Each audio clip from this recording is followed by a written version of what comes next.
Finally, the former UKIP leader and Brexit campaigner Nigel Farage has been nominated for Time magazine's Person of the Year. But he's not the only controversial politician on the list. He is joined by Donald Trump, Hillary Clinton and Vladimir Putin, as well as the Turkish President Recep Tayyip Erdogan and Indian Prime Minister Narendra Modi. There are also scientists working in new DNA technologies, environmental activists, record-breaking gymnast Simone Biles, pop star Beyoncé and Facebook founder Mark Zuckerberg. What do you reckon? Who deserves to win? What does the lineup tell us about the year 2016? I'm joined now by political activist and comedian Kate Smurthwaite and comedian Erich McElroy. Good evening to you both. And Eric, first, as our American guest, Times an American magazine with a global outlook, does Nigel Farage really deserve to be on there? Oh, I think Nigel's done some amazing things, and you could say that that sort of snowball that began with the movement of Brexit, you know, it is what led to Trump, and Nigel's good friends with Trump, as we saw. He was the first British politician that Trump met with, so I can see why he might be the next ambassador, or at least he's trying to be.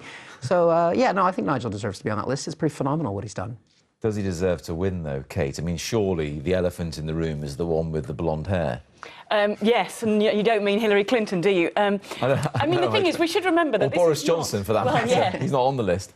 We should remember that this isn't Best Person of the Year. This is Person of the Year. This is an award that has gone to Hitler, that has gone to Stalin, that's gone to Henry Kissinger. There are a lot of people overtly evil and sort of controversial over the years who've won. It's about having an influence. And I think, to be honest, that it's unfair to put Farage on that list. I think that really what we're looking at there is the Mark Zuckerberg nomination, because I think that actually, you know, it's not that Nigel Farage is a kind of genius who's magically changed politics. What it is that the way Farage has been amplified in the media and the way that voices like his, and we've seen the rise of fake news and this post-truth world. I think Mark Zuckerberg and Facebook deserve that nomination, you know, as much as Trump does. I think Farage has been one of the things that's been amplified by this strange media world we've started to live in. But Eric, has Facebook defined 2016 more than the others on the list? I mean, look at Simone Biles in terms of positivity. Her achievements in Rio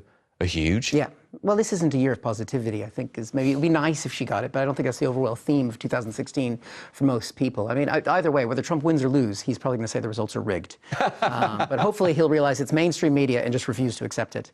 But, I mean, I think Nigel and Trump deserve to be on that list because, I mean, they tapped into something that other people weren't and changed the direction of Britain, and they changed the direction of the United States. Now, they arguably used Facebook to do it, so maybe you have to argue whether it's the people behind the platform or not, but, I mean, Zuckerberg's had it before, so really you should give someone else a turn. Well, that's true. I mean, it's a very weird award, isn't it? And you look at somebody like Simone Biles, someone like Beyoncé, and then they're both wonderful and inspiring women, and then you're trying to compare them with Narendra Modi. I mean, it's kind of like, you know, do you like grapes or peace? It's like, well, am I hungry or am I being punched right now? And I wonder if Narendra Modi will like being on a list with Trump, Putin and Erdogan, who perhaps are there for completely different reasons. I know you both think Trump is going to win it, and we'll find out tomorrow, Eric. I mean, it seems like it's got to be Trump. I mean, he's had the biggest impact he's done. I mean, if you set aside whether you agree with the way he's done it, and if you agree with the fact that he's used the post-truth platform to do it, the way he's connected with people and the way he has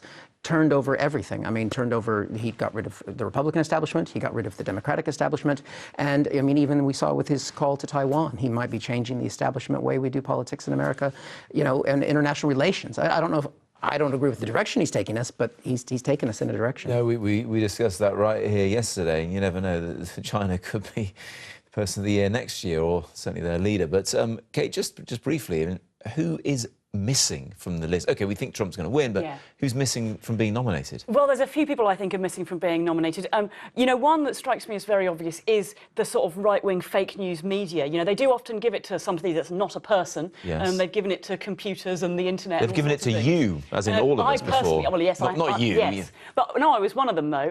Everyone who provides internet media content. And there's that. I think 2016, I'm surprised there's no nomination for death. The Grim Reaper, I've got it written here, exactly. I mean, he or she has had an enormous impact this year. Huge. I think a big year for death, actually. And when you look at some of the people we've lost this year, I think people are going to look back, and it's a shame, I think, to give it to Trump because I don't think this is the year when he's going to have the biggest impact. I think, frighteningly, that's probably the next 4 years. Eric, last one to you. Who do you think's missing? Well, I was disappointed to not be on the list. I told my kids I was going to be on the list. Next but, year. I thought maybe next year. That's my goal. We'll try and put you on it. Thanks. I thought Boaty McBoatface could make it, but apparently it's not a person. That's it from us for now. Claire Nazir has the weather next, and Danny Sinha is here with updates throughout the evening. Bye for now.